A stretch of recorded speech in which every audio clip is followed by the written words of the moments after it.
Hey everyone, welcome back to History Mods. Histories are full of mysteries and many movies made have been inspired by our rich history of humanity. Today we're exploring The Old Guard, a movie that merges the ancient and modern worlds through immortal warriors with centuries of history behind them.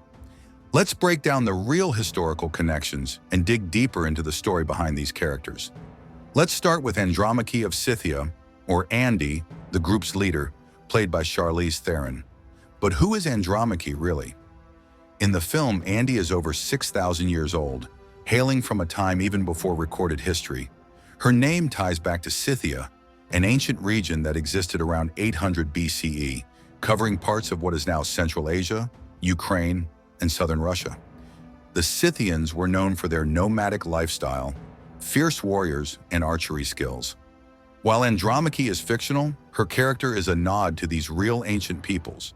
She's seen wielding a double-sided labrasse, a weapon reminiscent of those used by warrior cultures like the Scythians. In the film, she's depicted as having fought in countless battles across millennia, from ancient civilizations to modern-day conflicts, making her a living bridge between history and the present. Now let's talk about one of the film's most haunting elements, Quinn, Andy's closest ally, who was captured and imprisoned in an iron box before being thrown into the ocean. But what's the story behind this?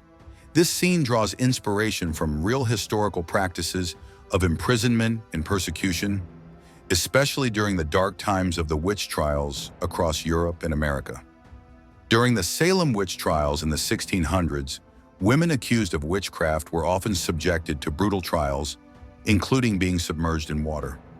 If they drowned, they were considered innocent, but if they survived, they were deemed guilty and often executed. In The Old Guard, Quinn's fate is an extreme version of these real-life horrors. Trapped in the iron coffin, she's doomed to drown repeatedly, suffering for centuries, a tragic twist that draws on the era's paranoia and persecution. Her story mirrors how history has treated those deemed different or dangerous. And it's not just Andy and Quinn. Each member of the Old Guard has lived through pivotal moments in history, from ancient battles to world wars. Their pasts are a tapestry of real and imagined events, reminding us of the impact of war, loss, and survival across time. What makes the Old Guard so unique is how it uses these characters' ancient histories to reflect on the passage of time, the burden of immortality, and the changes in humanity. It's a story that asks, what would it be like to live through history, to see empires rise and fall, and to carry those memories with you forever? And that's why The Old Guard resonates beyond just being an action movie. It's a story that weaves in the weight of history, both real and imagined, reminding us of the timeless struggles that shape our world. If you enjoyed this video, don't forget to hit that like button and subscribe if you want to see more deep dives into the historical side of your favorite films. Until next time, keep exploring the past, one story at a time.